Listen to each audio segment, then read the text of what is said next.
Planning and Development Committee meeting of Toowoomba Regional Council for the month of May. This meeting is open to the public and will also be live streamed. I would like to thank and acknowledge those of us who are in the room with us today and everyone watching on Council's live streaming channels. Colleagues, can I please remind you all before we start to click the join meeting in board view that you are in fact here and you are voting members. Can I acknowledge you, Interim CEO Colin, good morning. Acting GM of Planning, Karima, good morning. Deanne and Callum to my right, good morning. Also, General Manager for Water and Waste, Jake, and Jason Cubitt from the media team, good morning. Can I take a moment to acknowledge the traditional owners of the land on which we meet, the Western Waka Waka Guyabal Jarrawa people, as well as the Bigginbul people in the region's southwest, and pay my respects to elders past, present and emerging. Colleagues, for item 2, we do need to move to leave of absence and conflict of interest required. I haven't been advised of any leave of absence, noting that these are only generally approved at an ordinary or special meeting. But Councillor Bill. Chair, I'll just wait to next week's general meeting. That's okay. Thanks, Councillor Bill. As far as conflicts of interest, colleagues, I haven't been advised of any. Are there any prescribed or declarable conflicts of interest that need to be brought to the meeting today? I don't know if anyone else is having the same issue. There's no facility on my screen to join this meeting. It is only there for, I noticed it earlier this morning. I might get Councillor Melissa to it's come up. It's just come up. Thank you very much. No, it's nothing to do with my thing. It just wasn't there. Thank you. Thanks, Councillor Carroll. It was, I think Melissa stood up and that was how it fixed it. They saw you coming, Councillor Melissa. We move, colleagues, to item 3 on today's agenda, the Regional Development Statistics Report for March, and I'll hand over to Carrie Musgrove to present the report. Thank you, Carrie. Thank you, Mr. Chair. Good morning, councillors. I'm presenting today the Regional Statistics Report for March, and I just want to highlight a couple of items because I'm taking the report as read, but on page 4 you will see that the trends this month are generally down. However, I just want to let you know that it is 1 month only. Be alert, but not alarmed. And most of the downward trend is compared to last month, which was quite high by comparison. And some of these numbers are only down by 3 or 6 applications. So nothing to be particularly concerned about. If we have 3 months in a row, that might indicate something that we should be taking note of, but nothing to be concerned about for this month. So I'm happy to take any questions that anyone might have about the contents of this report, and looking forward to hearing what you have to say. Thank you for the presentation of the report, Carrie. Are there any questions from the floor, colleagues? Mayor McDonald. Thanks very much, Chair. Thank you, Carrie, much indeed for the report. If I could draw your attention to number 7, which is page 17 of 19 of the resolve. It's a 7.1 ministerial infrastructure designations, gazetted. And then we have ministerial designation 7.2, not yet determined, and state facilitated development 7.3. I raise this today in the preemptive nature that for councillors and those listening, that with the State Government's Growth Acceleration Fund that's available for local governments, this is out of the scope in regard to potential impact on infrastructure for local governments. And I flag it today in a preemptive nature for next week's ordinary meeting when I seek the support of my colleagues to make this part of that as an option for us to be applying for. Just as an example, Carrie, I know I'm sort of putting you on the spot here, but if we were to just talk about the housing element of it, keep aside the school school side of things. If we were to talk about the housing side of things, and keep in mind the Growth Accelerator Fund is about supporting councils with infrastructure, trunk or otherwise, to increase housing stock, whether it's in urban areas or rural areas. $2 billion, $1 billion for metropolitan or southeast, of which we are part of, and $1 billion for outside of that area. As an example, can you give some indication of potential costs that will be burdened on our community from an infrastructure charge that we will not be able to recover as a result of these approvals? Thank you for the question, Mr. Mayor. There's a couple of recent approvals. There's the Princess Street Newtown Ministerial Infrastructure Designation, which was for 185 units. I don't have the exact figures on me because there's different infrastructure rates, whether it's 1 bedroom, 2 bedroom, 3 bedrooms. But if we assume that all of those units were 2 bedrooms, that would be about $4.5 million in infrastructure charges, noting that there will be some credits applicable to the site, and that will be based on the GFA that's already there. That would be a credit. But let's even just for round numbers, let's call it $4 million. Station Street in Toowoomba, that was a state facilitated development. 75 units, again, if we assume the 2-bedroom rate, which just by the way is just over $24,500 per 2-bedroom unit. That's in the order of $1.8 million. There's a ministerial designation that is not yet decided, but it's with council at the moment for consultation. So that's 16 units, although there's already 14 rooming accommodation dwellings there, so that would be a credit. But if we took those three, just for example, we'd be looking at in the order of $6.4 million, give or take, with the credits that might exist. So council may or may not be aware there was a recent planning and environment court decision about infrastructure charges for ministerial designations, and the judgment found that because, and I don't want to get too technical, but because the ministerial designation took away the requirement for a planning approval, it also subsequently took away the right to seek an infrastructure charges notice. So it's a very recent judgment. It only happened last week.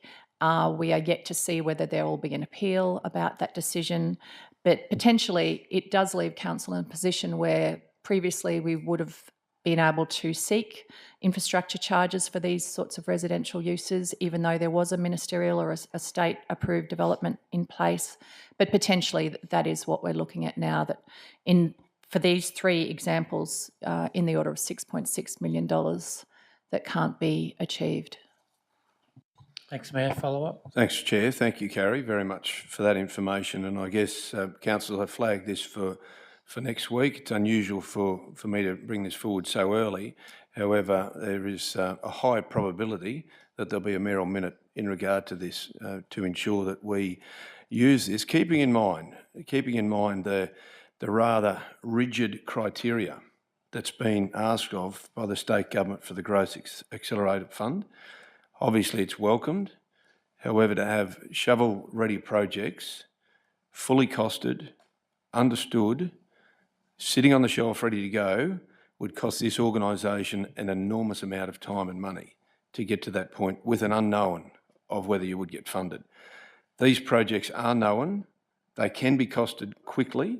They'll be understood, and therefore to have them included as part of being eligible for that fund would be something I'm sure certainly council colleagues across the southeast would welcome, and undoubtedly those in the regional areas would as well. So flagging it for now, and we may well talk between now and next Tuesday. Thank you. Thank you, Mayor. Thank you, Kerry. Any other questions? Councillor Kerry. No, thanks, General Manager. just concerns obviously arise as a result of that decision that you've just referred to in terms of the huge amount of money that councils will, this council in particular, but all councils might. And you mentioned that you're unaware of whether or not an appeal would be in the making. I was just wondering, is there some way we could give some support to whoever the prospective appellant might be to go ahead with that, and from an LGAQ point of view, perhaps to finance such an appeal, because it obviously has tremendous and widespread implications for us in our budget. Through you, Chair. Councillor Shine, correct. It's not just Toowoomba that it affects all councils in Queensland. The council in question was Logan City Council. It was regarding a private hospital that had achieved a ministerial designation. Council issued the infrastructure charges notice, which from memory was in the order of $700,000. Maybe closer to $800,000. When the propellant received that infrastructure charges notice, that's the point at which they took it to court, and in the Planning and Environment Court, the decision was handed down that the council had no ability to issue that infrastructure charges notice. So it doesn't just affect Toowoomba Council, it affects all of the councils in Queensland. And whilst I acknowledge the Mayor's idea about trying to seek payment through the Residential Activation Fund, there's probably a broader piece that we could be doing as councils, collaborating with other councils, and SEQ councils is an obvious place to start.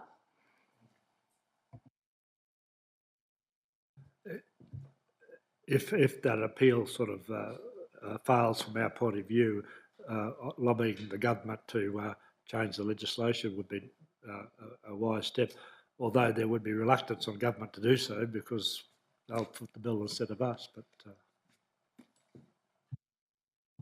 Thanks, Councillor Shine, for your questions. I have Councillor Bill. Thank you. Yeah, just a quick comment, if I may, Chair, in support of Councillor Shine's comments. We actually do need to rally together here because this is a significant impost. Whilst I support the Mayor's concerns about trying to turn this around and get some sort of recognition around the growth targets.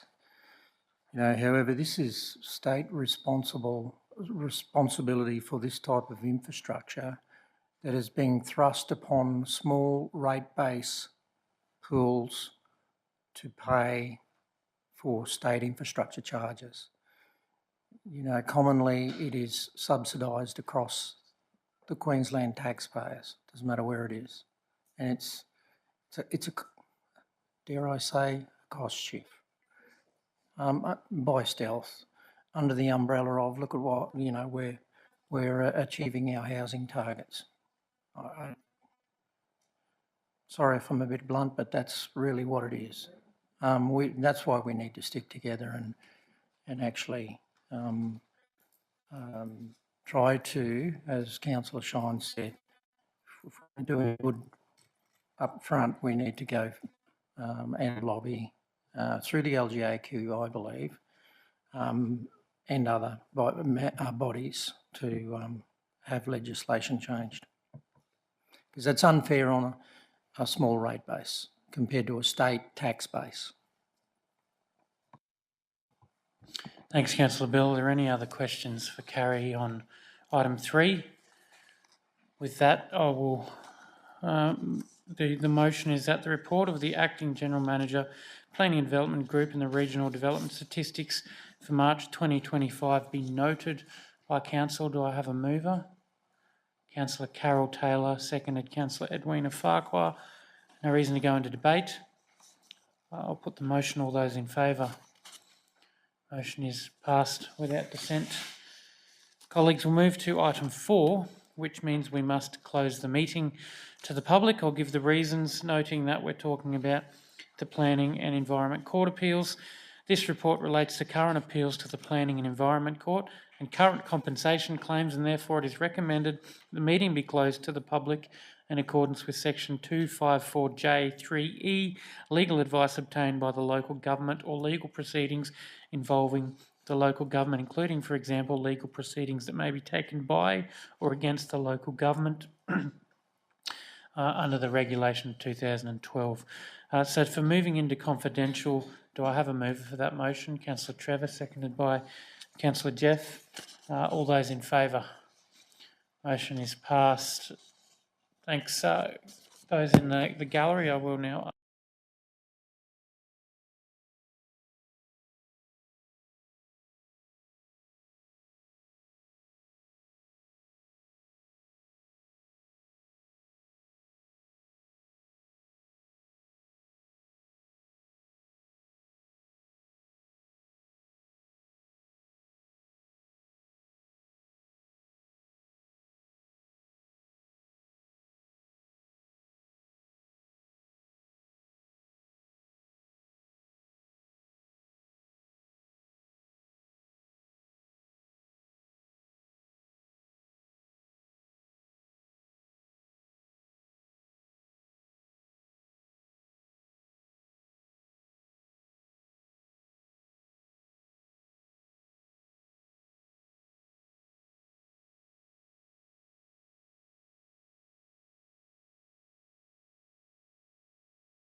and we are live streaming.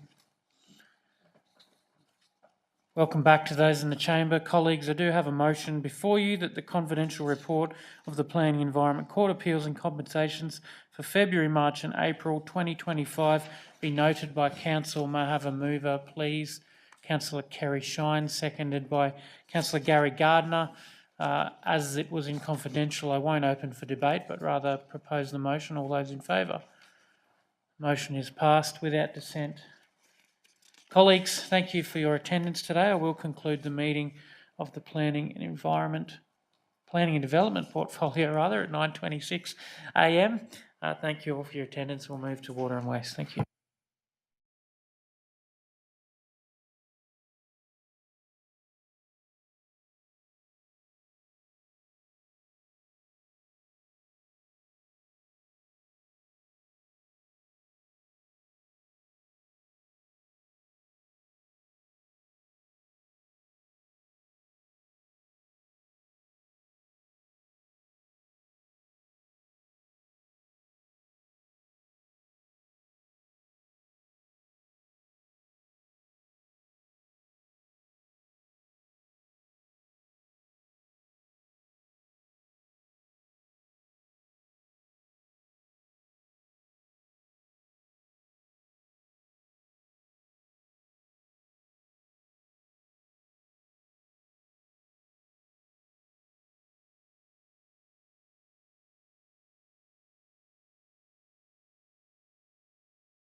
Well, good morning, everyone, and welcome to the Water and Waste Committee on the 13th of May 2025. We are open to the public and this meeting will be live streamed. Thank you for all those who are joining us here in the room and also online. I have no apologies. I've been nil advised of apologies, and at this point in time, I have no declarations prescribed or declarable. But again, as we always say, if anything does arise, please advise. I'd like to welcome GM Jake Passier, Interim CEO Colin, and any other general managers in the room. So thank you very much. So we open the meeting with the Greenmount Water Treatment Plant, expression of interest for the design and construct tender. Over to you, General Manager Jake. Thank you. Thank you kindly, Madam Chair, and good morning, councillors. It's my pleasure to present this report titled The Greenmount Water Treatment Plant, Expression of Interest for the Design and Construct Tender. As the community and council certainly may be aware, as part of the Toowoomba to Warwick pipeline, the state government has graciously provided council with funds to construct a Greenmount water treatment plant, and that water treatment plant is intended to supply the communities of Greenmount, Clifton, Greenmount, Clifton, Warima and Nobby. As part of this process, I'll get it correct, councillors, apologies, Greenmount, Canberra, Nobby and Clifton. The water treatment plant, this is the first report that we're bringing to council in relation to commencing activities specifically related to that water treatment plant. We are proposing as part of this report to conduct a multi-stage procurement process, and that process requires the approval of council. It is our intention as part of this report to conduct a two-stage process. That process has the advantages in that we will first seek expression of interest from the market to see if we can attract appropriately qualified and constructors and designers with appropriate skills in the constructions of water treatment plants. They are specialist pieces of equipment, and look to, once we have shortlisted proponents, then seek pricing from those shortlisted proponents. But as the Local Government Act requires us to seek council's permission to undertake such a process. So I'm happy to take the rest of the report as read and answer any questions. Thank you, GM Jake. Do I have any questions, councillors? Councillor McDonald. Thanks very much, Chair. Through you to Jake. Jake, what's the downside, if any, of going through this process? from my perspective, Mr Mayor, there is no downside. What it allows us to do is to seek, as I said, expressions from the entire market. So we first off go to essentially an open process, and we ask those people who wish to build a water treatment plant to give us an indication of their prior skill sets, some of their previous experience, and out of that we then shortlist parties.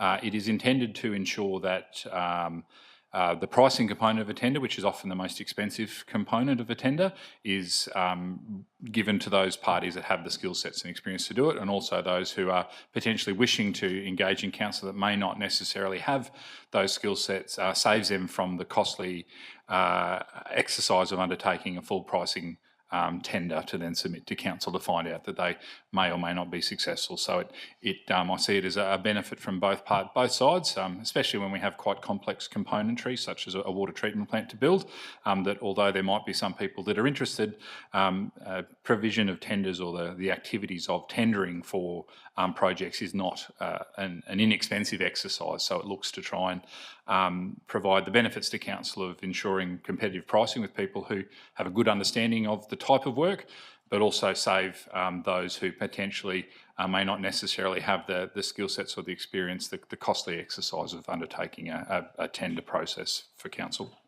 Thanks, Jake. Thanks, Chair. Thank you, Mr Mayor. Councillor Mantafel. Just for clarity for the general public, obviously we're mentioning Greenmount here, but the water's pumped to Greenmount, treated, and then gets supplied treated water to Clifton, Nobby, obviously Greenmount and Kangbooga. That's correct, Councillor Manteuffel. So this water treatment plant will be supplied by the Toowoomba to Warwick pipeline. So there'll be raw water supplied by that pipeline to this water treatment plant. It'll then be treated and distributed to those communities. Thank you, Councillor Manteuffel. Any other questions? Thank you. No.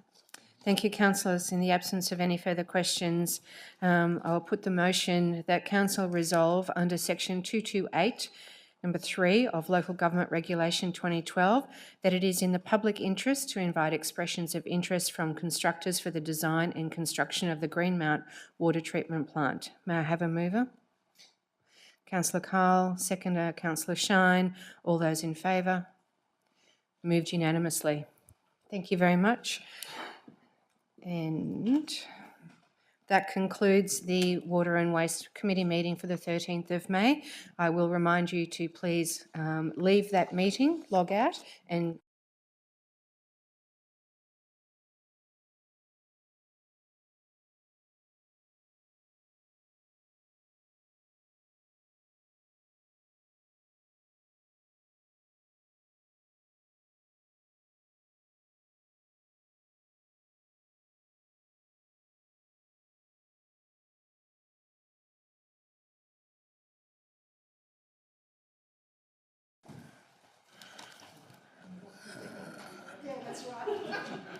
All right. Welcome to the Infrastructure Committee meeting in Toowoomba Regional Council. This meeting is open to the public and will also be live streamed.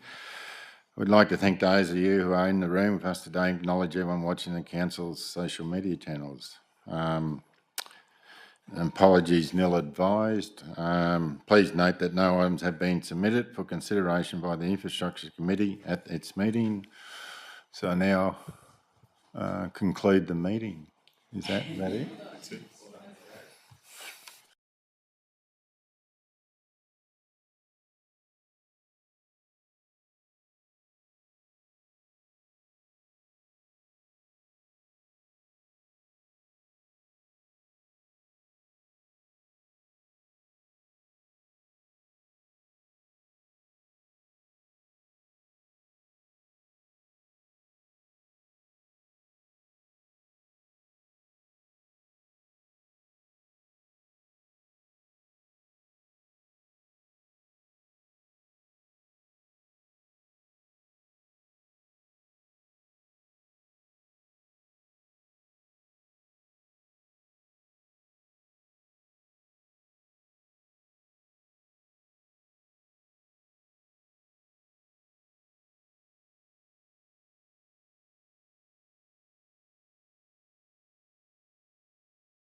Well, good morning. I'd like to welcome you to the Environment Community Committee meeting of the Toowoomba Regional Council for the month of May. So this meeting is open to the public and is also being live streamed. So I'd like to thank those who are in the room with us today and acknowledge everyone that's watching via Council's social media channels. Can I begin by acknowledging and welcoming the Interim CEO, Mr Colin Jensen, the General Manager of Environment Community Services, Nick Hauser, Manager of Parks and Recreation, Sally is with us here as well. Mark Reddy, who'll do the presentation of our first presentation shortly. And a big thank you as well to Alex, Wendy and Callum assisting us up here as well. I'd like to begin by acknowledging the Aboriginal parties whose songlines traverse the lands that we do meet on today, the Western Waka Waka, Guyabal and Jarrawa peoples, and pay respects to their elders past, present and emerging, for they hold the knowledge, rich traditions and bold ambitions of Australia's first people. I'd like to welcome the Mayor, Mayor McDonald, Deputy Mayor Von Hoff, and also I'd like to acknowledge those councillors as well that sit in the Environment Community Services portfolio, to Councillor Melissa Taylor through Library and Cultural Services, Councillor Trevor Manteifel, Property Services, Councillor Bill Carl, Environment Regulatory Services, and Councillor Tim McMahon through Parks and Rec. And of course, all of my council colleagues that are with us for this meeting here today. Councillors, just before moving into the business side of things, just a couple of things if I could. One, just a few community events that we've seen in recent times. I think it's really highlighted success for our community. We had the marathon recently, which we saw so many people out and about, but why I say I think it was a success was to the organising committee, we all saw the events from last year, which were fantastic, but obviously some issues were highlighted around traffic and people getting around the region. So that was obviously worked very strongly on the last 12 months. So a big thank you to community for your input into that, and of course as well the organisers and everyone that worked to put that together, to have so many people out and about and experiencing that. And also we had, of course, commemorations for Anzac Day right across our region. So a big thank you to communities that continue to come out and support these events, but also I think it highlights as well the work of the incredible team with those community groups that put in so much time and effort 12 months of the year around to ensure that that day is as special as it deserves to be. So I want to say a big thank you to those teams. And also in the last few months we've seen the first editions of our Multicultural Advisory Committee, which is an important one for this region, an important one for council. So a big thank you to Fatima Zara for leading that, and of course those community members that are a part of that, a dedicated group there that have the interests to advocate for our multicultural community, not only to this board, but of course to community, and to all levels of government. So great to have that start for this term, and a big thank you goes to Councillor Carol Taylor, who plays a big part in that as well, as also a council representative that sits on that committee and someone that has a strong passion and commitment towards that sector. So thank you, and acknowledging you as well through that to Councillor Carol. And also we saw the commencement of our Youth Advisory Committee, and again, very similar story with an incredible group of community representatives that are on that have the advocacy of our youth and involved in the sector, and it provides such an important and a key level of consultation for not only this council, but I've said all levels of government. And not to preempt, but I think we'll see an action from RIAC potentially come to the table at our ordinary meeting around an advocacy opportunity for Toowoomba Regional Council. So to Lisa Byers and the team there as well, they do a great job with our youth, and to Councillor Gary Gardner, who also sits on that as well. Thank you, Gary, for your participation in that. And not to embarrass Councillor Gardner, but I would like to say I think many people would have seen Councillor Gary run for council, and a strong platform that people would have seen it around economic development and things like that.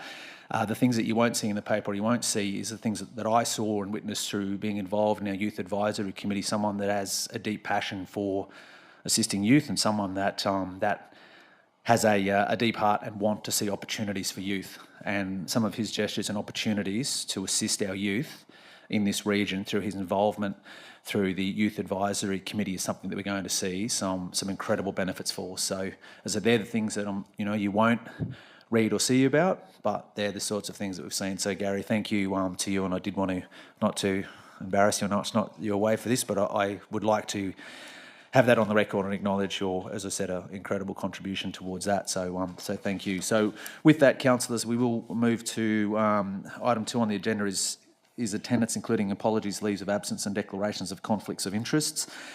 No apologies for today. I do not have any declarations of prescribed or declarable interests. If anyone has any at this point in time, if you'd like to make them noted, or otherwise, as always, as we go throughout the meeting, we can acknowledge those. Keep going. Yep, sure. No worries. So just ignore everything going on in the background. It's business as usual. No dramas, I'm told. We're in safe hands. So, councillors, we'll go to item 3, which is the Annual Fire Mitigation Action Plan 25-26. The author of this report is Mark Reddy. But I will hand over to Sally to introduce this one. Thank you. Good morning, everyone. We're here this morning to present the Annual Fire Mitigation Action Plan 25-26 for the Dam Estate and Bushland Parks. So just to refine expectation to Council for consideration. So this mitigation action plan has been prepared in keeping with the requirements of our recently adopted fire management strategy for bushland parks and the Dam Estate. It provides an overview of all of the things we do, and that includes planned burns and mechanical non-burning actions. So a lot of the routine business as usual stuff is listed in here as well. And it was expected to be made publicly available by the Council website from the 30th of June 2025, and I'm aware that there is some interest in how that information is presented, and there's a desire for it to be presented as an interactive map. For now, the best we can do is a table that will be updated quarterly to reflect progress, but I'm happy to take any questions about some of the exploration we might have done about a mapping product. I'll take the report as read and move to any questions. Thanks, Sally. And obviously, just a note as well for those that are watching online. So we just have lost vision of the actual items. So what we all don't see on screen. So as we go through these different motions, I'll ensure if I forget, councillors remind me to read word for word what our actual recommendations are. We're at questions, and then once we get to it. So thanks, Sally. Questions, Councillor Von Hoff. Thanks, Chair, too, if I might. Through you, thanks, Nick, Sally, Mark, for this. And thank you for the big printout, because it makes it much more easy to read, so thank you for that. The first question, just when we look at the attachment, we have the work is divided down in funding sources between operations and capital, and some of the commentary when we get to the capital is that, secure funds to upgrade to minimum standard class 2 fire trail funding, that sort of thing. Can you just give us an idea of what do we actually need to buy to spend the capital on?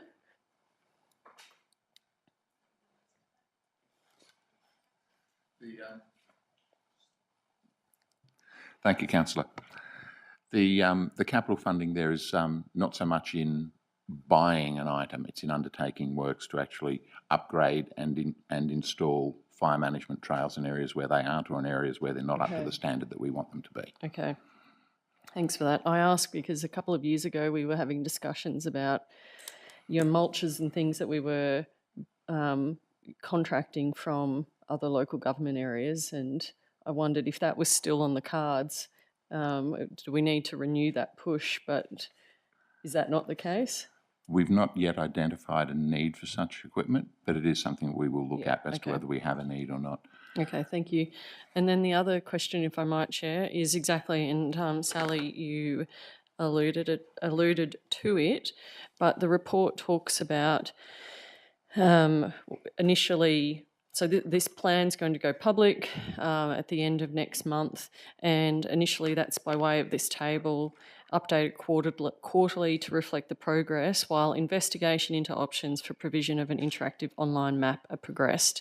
So how are those investigations looking, and how's progress on that interactive map looking, please? So it comes down to a bit of a cost-benefit analysis. So we've looked at building something in-house and with some help in digitising and getting, everything into a map form, we can probably do something that's a bit clunky. There are products that are available used by other parks agencies that we've been looking at, one that's used at Adelaide in particular, and you can pop online and you can have a look at it. I can probably get the address circulated. But it comes down to whether or not we think having that kind of product is important enough, because we have a tiny estate compared to some of the groups that are using that kind of capacity. So that's where we've got to at the moment. We're asking some questions of I really like the one that they use in Adelaide. It's really good, and we're just working out how much that might cost. Thank you. If we could, if you wouldn't mind sending us the link, that would be really helpful before our meeting next week. Thank you. Thanks, Councillor Vonhoff. Councillor Manteifel. Just a question back on the ground level, I guess. Weeds treated, what does that mean? Does that cover lantana, boxthorn, cactus as we go around to these relevant parks or areas? Councillor, I take it that's within the maintenance of the trails in the APZs area that you're looking at? That refers to any unwanted vegetation growth under the canopy layer. It can be lantana and the like that you mentioned. It can equally be any other native plants growing in there that we don't want to recruit into the mid-strata. The intent of an APZ is to provide a reduced fuel zone so that we don't have the ability for fire to creep into the canopy. Thank you. Thanks, Councillor Manteifel. Any further questions in regards to this item, councillors? If there are no further questions, the recommendation is there. So I'll read that Council adopt the annual Fire Mitigation Action Plan 25-26, and I'll just outline the reasons. The reasons for that recommendation: the plan outlines both the mechanical, which is non-burning actions, and prescribed burning actions, which Council intends to carry out under the adopted fire management strategy, Bushland Parks and Dams Estate. The plan will form the basis of community information to be provided on Council's fire risk management actions via Council's website from 30 June 2025. So the recommendation that Council adopt the annual Fire Mitigation Action Plan 25-26. Do I have a move? A move by Councillor Manteifel, seconded Councillor McMahon. Anyone wish to go into debate? I put the motion. Those in favour? It's carried unanimously. Thanks, Sally. Thanks, Mark. So, councillors, that will take us to item 4. Now, item 4 is request for sponsorship amendment for the 19th National Historical Machinery Association National Rally and Steaming Under the Stars, under that Southern Cross 2025. Now, whilst we have Hugh Dunn, the author of this report here, councillors, whilst this is a report in open public, there is an attachment there which is confidential. So again, just keep in mind if anyone wishes to discuss anything within that, which is confidential attachment 3, and we will have to go into to confidential. But with that, I might hand over to Hugh. Thank you, Chair. Good morning, Council. So the purpose of this report is to seek a reconsideration of a decision made by Council at the February round of meetings to provide sponsorship to the 19th National Historical Machinery Association National Rally. The change that has made is we've been provided advice that the event location has changed to Kingsthorpe Park from John Darien Woolshed, which does present some challenges for that decision. I'll take the report as read and happy to receive any questions. Thanks, Hugh. Councillors, questions in regards to this particular item? Councillor Farquhar. Thank you, Chair. I just want to talk about attachment 2, please, page 2, and the third and the fourth bullet point. I'm just bringing them up. So I'm just waiting for the page to load.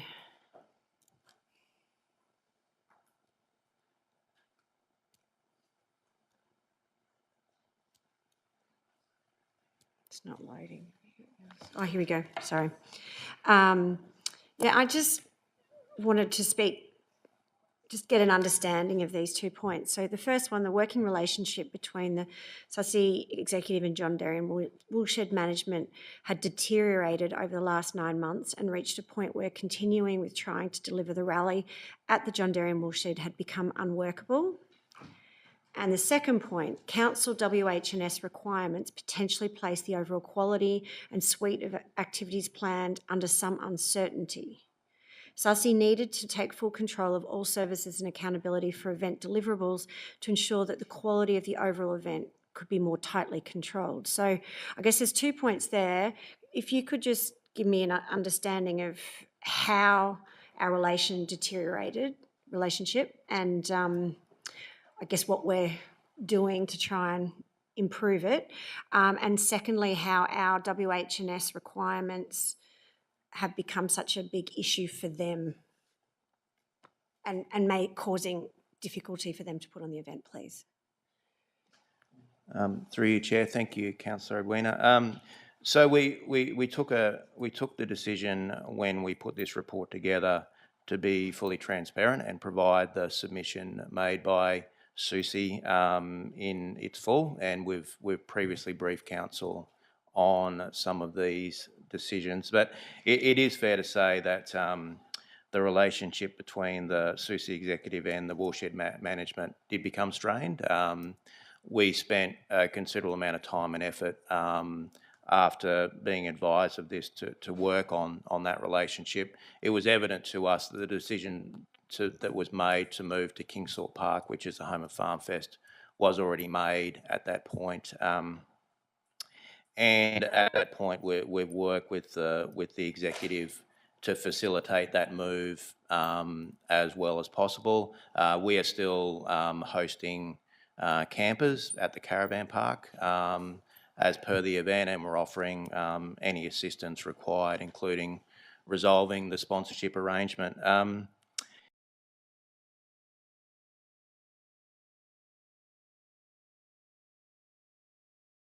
Also a misalignment with the Susie executive and the direction of the Friends of the Woolshed, which is a volunteer group as well, in terms of the support and the alignment of that, and we've reflected that in the report as well. And as such, it makes little sense in our view for council stipulation that the profit share be made with the Friends of the Woolshed. It is, in my view, this is their view about the relationship deterioration. In my view, that is a factor. It's also a factor that as they planned their event and as the event developed, it became clear that the Woolshed wasn't necessarily the most suitable location, both in terms of space and ability to run the things that they wanted to run. Touching on workplace health and safety requirements, so it is an issue and it is a fact, and we've briefed council on the fact that there was a workplace health and safety near miss as part of the development of this. We went through a process where we, unpacked that and spoke with volunteers, and as a result, there was some dissatisfaction in relation to that. But it's also, I think, important to note that we as officers, in terms of upholding workplace health and safety legislation, have very little discretion when it comes to managing that. And I'm always reminded when discussing this, and I discuss it regularly with the community, that keen students of local government would recall a 2018 issue at Camden City Council in Sydney, where there was actually members of the local men's shed there was a gentleman who was actually died installing some pipe in a community location. And it's quite a relevant one because this is a situation that they face where there was no actual council involvement. It was run by a volunteer management committee at the site. Council didn't provide any direction in relation to the laying of the pipe or the work itself, and council wasn't involved or on the site.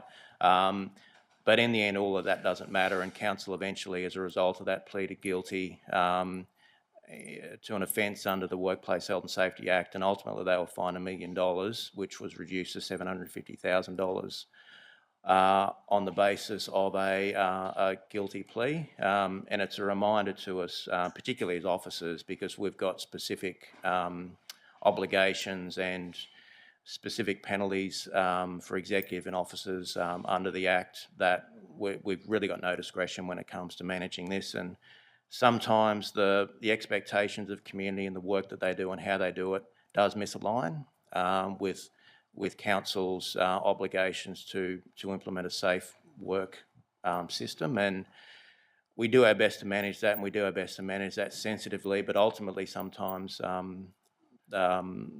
we have very little discretion when it comes to enforcing these policies. Thank you, Hugh. And yeah, I understand, managing our WH&S risk is critical, and being a safe workplace. I guess it's just that concern around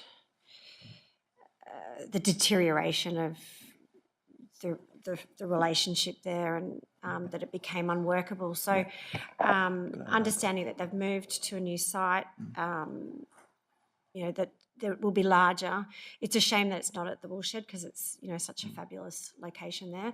And just to confirm, by moving sites, they're still going to reinvest into the Friends of the Woolshed, or that is no longer, they're just going to take the $40,000 of sponsorship and no reinvestment? Sorry, through you, Chair. I guess the other point I would make to balance that is that subsequent to writing this report and managing this Susie issue, we've had a subsequent event at the Woolshed, which was Easter at the Woolshed. We had 1,200 people on the Saturday and 1,000 people on the Sunday. We had 30 plus volunteers, which is the largest amount of volunteers that we've had in one of our council-run events post-2021. This is the view of the Susie executive, and they're entitled to that view, and they probably have reasonable, it's entirely understandable how they hold that view. It may not necessarily be the view of all the volunteers. And as we move forward and I guess identify the future direction of the Woolshed, we're not going to, the end goal is not to keep everyone happy. The end goal is to identify a sustainable future for the Woolshed, and that may not be everything to everyone. In relation to your question regarding the profit share, so we had a discussion with them, and the point was made, well, and it's fair to say that there's a misalignment between the expectations of the Friends of the Woolshed and the committee. I spoke to the Friends of the Woolshed and they agreed we don't necessarily, it makes no sense for a profit share. We're not actually a part of this anymore. And that was part of council's decision. Susie have proposed two options, and they're contained in the report. Option one is the profits are split evenly in equal thirds between the three host organisations, two of which are local and one's a state-based organisation. And option two is an option where they continue to, and that's a preferred option. Option two is an option where they continue to provide some profit share to the Friends of the Woolshed in a slightly different way.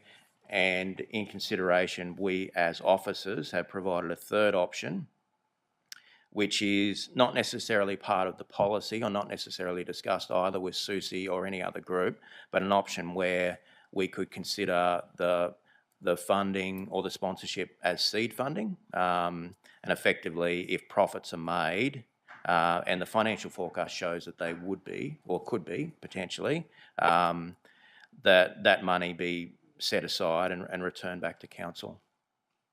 Thank you. Thanks, Councillor Farquhar. Councillor McMahon. Thank you, Chair. Hugh, thank you. As you're talking, you're answering a fair few of my concerns, but I still have more that haven't been adequately addressed yet. So right back at the start, this is in February of this year, we approved $40,000 of sponsorship to hold the event at John Darren Woolshed. As a precursor, this council has invested significant time and financial consideration into getting that venue up to standard over the past several years so that we can start opening it up, hosting events, getting it back on its feet, that kind of thing. Then we approved $40,000 to this group to hold their event at John Darien.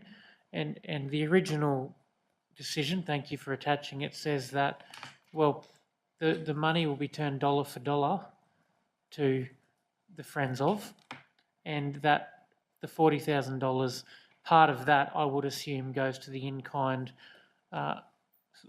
hiring of the venue, which could be quite expensive to an external party. So we're giving them the in-kind of the venue that we own, as well as the financial return to the Friends of. They've now, and by your wording, they had already made the decision. They didn't want it at John Darien before that report came to us in February. Have moved to another location where we don't have the in-kind venue hire, and the dollar for dollar doesn't go back to, well, it goes back to 3 other groups who are not necessarily related to council. So we're actually giving them, like, part of it was in kind, in form of the venue hire. So is this the same situation? Do we help them to hire that, or is it actually more money that we're giving out here? There's a few questions through you, Chair. A few questions there, Tim. I'll try and answer them as best I can. So firstly, when I made the comment, I don't know what was in the minds of Susie through this process, but they originally sent an email through, and I think councillors were copied in, about their desire, their concerns and their desire to shift. We immediately responded and sought the opportunity to have a conversation. In my view, at that point in time when I engaged with them, and I think it was pretty clear that they had identified Kingsthorpe Park as a more suitable location and effectively had already made that decision to shift, and I think that's fair enough. When they decided to make that decision, I can't be in their minds, I don't know, but certainly when we engaged with them at the point where issues were raised, it wasn't possible to reconsider that decision at that point because plans were already in place to make that. You do make a reasonable point that a large part of the reasoning and decision making and the report previously was the benefits and the fact that it would be at the Woolshed and the ongoing benefits to both the reinvestment in the Friends of the Woolshed and the use of the Woolshed for these types of events. I guess my advice would be if that was a significant part of councillors' consideration in relation to the sponsorship, then this is an opportunity then to reconsider that, because all those benefits that were identified in the main would no longer be there. The benefits are now more broadly in terms of bringing a significant community event to the region. So if it is the case that was a big part of council's decision making, then it is relevant for you to look at this and make a determinate. Sorry.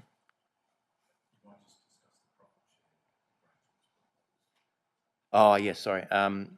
The profit share arrangements were previously part of the profit share arrangements were with the Friends of the Woolshed, and the reason it was proposed to be with the Friends of the Woolshed is that the constitution and the objectives of the Friends of the Woolshed is simply to exist to reinvest money and support the Woolshed itself. So that was seen and rightly identified by council as effectively on an ongoing contribution to the improvement of the Woolshed. The SUSIA provided or advised that they're open to 2 profit share models, and those are reproduced in the report. One of which is to split the profits amongst the 3 community groups that are actively involved in the event, and the second one, which is they're not preferred but they're prepared for it to be considered, is to retain a level of profit share back to the Woolshed, and that's reproduced in the report. Have I answered all that? Yeah, thanks very much, Hugh. I suppose I'd just like to say publicly, and this is me speaking personally, that I feel like last time this came, I went out on a limb. We, as council, went out on a limb, said, here's $40,000, and that email that you spoke of that I was CC'd in It arrived in my inbox, I think, that same week, which sort of came across like, thanks, but we don't want your property. And that, all the work we've been doing to get that to be a community facility, that was probably, to me, the sour taste that was left. But thank you for talking through those issues. Thanks, Councillor Blunt. Councillor Carol Taylor. Thank you, Mr Chair. This event has been held at the Woolshed before. It was a huge success, and I guess that as an event coming into our community is steaming under the Southern Cross. So there's people coming from all over Australia and indeed the world to attend this, which they did. I can't remember when it was, but I think it was in the early 2000s, the last time that they had it out there, and they come from all over the place. The reason being that there's a lot of steam equipment that's at the John Dairy in Woolshed, as you know, and a lot of the friends out there are very supportive of this. I think there's probably been a bit of a change around in the friends, and perhaps they're what they're willing to support and what they actually see as their role in this. For my part, I support what's here. I support the event coming here. It's quite a large event. I think there's probably a few reasons why it's gone to the Farm Fest site, in that they probably do have more structured infrastructure out there. And I think that, I support option 3, because in reality then it gives something back to our community for our support of the event. I guess not fair to ask them to give money back to the event, to the people where it was going to be held. I suppose they've made their decision for many reasons, and it's probably not for us to question that. It is a wonderful event. I did attend the last time it went to the John Dairy in Woolshed. There were thousands of people out there over the, whatever it was, 3 or 4 days or whatever it was, I think. But they had there are other like TADOMs and those other historic, even ALRA TADOMs. They've got people came from up there to help to run the event, which I'm sure they will do this time as well. And some of the friends, I'm sure, will be over there assisting with the running of the event. So I support it. It's a big event. It'll bring a lot of people into our community, as well as you've mentioned, campers at John Dairy in Woolshed. But there'll be many staying here and in Oakey as well, I do believe. So I'm actually supportive of it. I think, it would be nice to see it back at the John Dairy in Woolshed, but for whatever reasons, they've made a decision that that's not suitable. And I think it's still appropriate that we support them with some seed money to get back. And obviously, if it's successful as the last one was, we will receive our money back. So I think that's actually how this sits, and I actually support it. It's a shame, as I said, lovely to see it at John Dairy, but it's their event and they've made that decision, and I'm happy to continue the support on behalf of our community. Thank you. Okay, I'll take that as a comment, Councillor Taylor. Is there any... Okay, well, I'll just hold on that. So you're willing to move the recommendation? All right. Well, I'll hold with option 3. I'll hold that. So there is a mover there. And I'm going to. Yeah. So I'll just pause on that, Councillor Taylor. We'll come back to start with that. But I'll just go if there's other questions. Mayor, question. Thanks very much, Chair. Just delving a little further into option 3, if I could, and wonder if option 3 is actually the same option as the motion that's in the report at the start, which is for the CEO to negotiate. Option 3 to me seems reasonable and fair in the sense that the forecast net profit would be retained by the organisation running it, and they would do with that where they see fit. If they wanted to split that into 3 or whatever they wanted to do would be up to them. So that's in the confidential attachment number 3. You correct me if I'm wrong here, Hugh, so far. That's attachment number 3. So that's to that amount, and it would be up to the organisation. Do we call it Susie or Susky? Susie? Susie. Thank you, like sushi with a C. So it would be up to Susie how they split that net profit which is identified. So what you're suggesting is that we will rely on that as factual information. They've forecast as their net profit as their return, straight up. That's their return. Then any monies therefore after that would be a profit share of 50-50 between council and SUSI. It doesn't actually identify what that profit share may be and identifying who the parties would be. But given what I've said before, that SUSI, their net profit, which is forecasted, would be theirs, do with it as you wish. Split between the three entities, including themselves. Over and above that would be a profit share between ourselves and SUSI. And our profit share would be to the maximum of $40,000. Okay, so then SUSI, if they have a rip-roaring success, which we all hope it will be, and undoubtedly if the weather's kind, it probably will be, then therefore they would share whatever they get of that $50-50 matching split after that. I just want to make it absolutely crystal clear that I'm understanding what we're suggesting, and certainly that Councillor Carroll is clear on that, and therefore whether that needs to be included in the motion or is it through negotiation. My suggestion is that it does need to be in the motion and that it clearly outlines exactly that the attachment number 3, which is confidential, so as per attachment number 3, the net profit that's forecast would be retained by SUSI. Any additional net profit after that would be shared dollar for dollar with council, and council share of that would be to the maximum of the $40,000, and in your words and Councillor Carroll's words, treated as seed funding for the event. Therefore, anything above that would be then back to SUSI, do with it what they wish. You may need some time to put that together. Yeah, so we might just, do you want to add, I might just go straight to interim CEO, so we're just wordsmithing and working a position here. Unfortunately, councillors, we don't have the screen available to put it up in front, but the additions of the words to recommendation 1, which I'll simply give you the addition first, which would actually say sponsorship rights in accordance with option 3, with the addition being in accordance with option 3, I believe would suffice. So when you get to the motion, we can read it in full. But I should have started with, Mayor, yes, that is actually officer's preferred position. The confidential attachment I can disclose is indeed the budget that has been proposed by the organisation hosting or organisations hosting the event.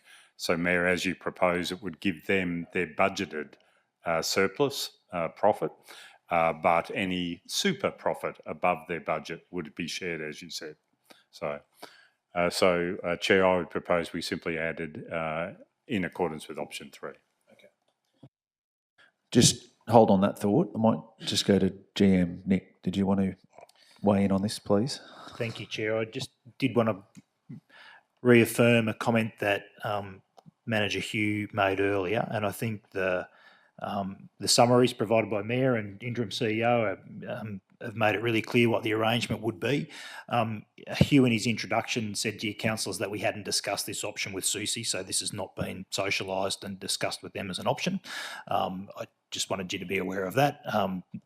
So their response is unknown, notwithstanding, confirm the CEO's advice that this certainly is our preferred option, and we would discuss that with them thereafter. Okay, thank you. So whilst we're just thinking on that, and I know as I said we'll get wording up there, but Councillor Taylor, as the mover, you're comfortable with what was put forward there? Mr. Chair, my omission, because that's exactly what I intended. Yes. Thank you. Okay. So that, and you're. So I'll jump in. If I may, sorry, if we add the words generally in accordance with, that will allow some negotiation with the host organisation, that if there was a small tweaking to satisfy their hosting needs, we could accommodate that. So generally in accordance with option 3 would be my preferred suggestion. Thanks, Interim CEO. So, and you're happy to second that?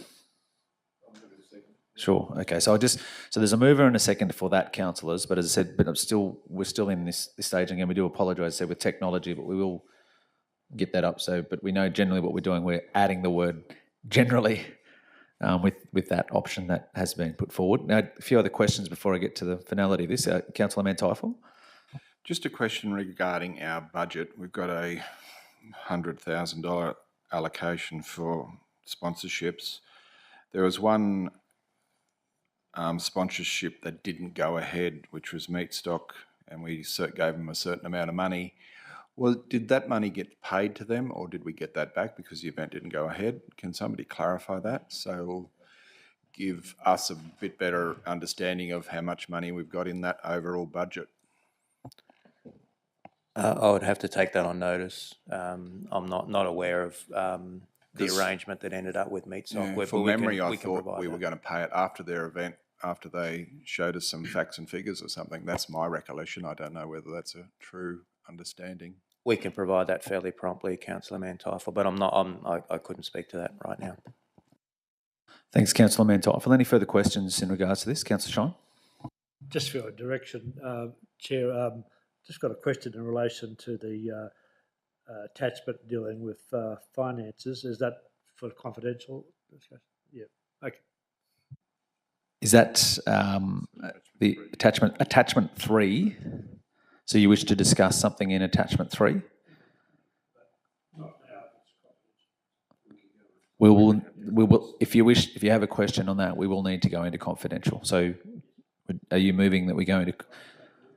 Okay, so Councillor Shine moves that we go into confidential, and reasons being to discuss, as I mentioned at the opening of this, one of the attachments here, attachment 3, addendum 2025, stemming under the Southern Cross financial forecast, is a confidential document, so we will have to go into confidential for that. So I've got a mover in Councillor Shine. Do we have a second to go into confidential?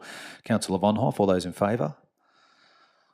That is carried. So those in the gallery, if I could ask if you could please vacate momentarily.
Well, thanks, Councillor. We'll resume Environment Committee meeting. So with this item, so where we sit, so there is a mover and a seconder, a mover in Councillor Carol Taylor, a seconder in Mayor Jeff McDonald, and I'll read out the proposed resolution. It is 1, Council approves sponsorship of the 19th Historical Machinery Association National Rally and Steaming under the Southern Cross 2025 to be held at Kingsthorpe Park to the value of $40,000 plus GST, subject to negotiations of suitable acknowledgement and sponsorship rights generally in accordance with option 3. And 2, a sponsorship agreement between Council and Steaming under the Southern Cross Incorporated be executed by the Chief Executive Officer in respect of the National Historical Machinery Association's 19th Annual Rally 2025. So that is the motion. I have a mover in Councillor Carol Taylor. I have a seconder in Mayor Jeff McDonald. Does anyone wish to go into debate? I'll put the motion. Those in favour? It's carried unanimously. Thank you, councillors. Thank you, officers. That concludes the Environment Committee meeting for the month of May. So we'll take a 10-minute break before we move into corporate services.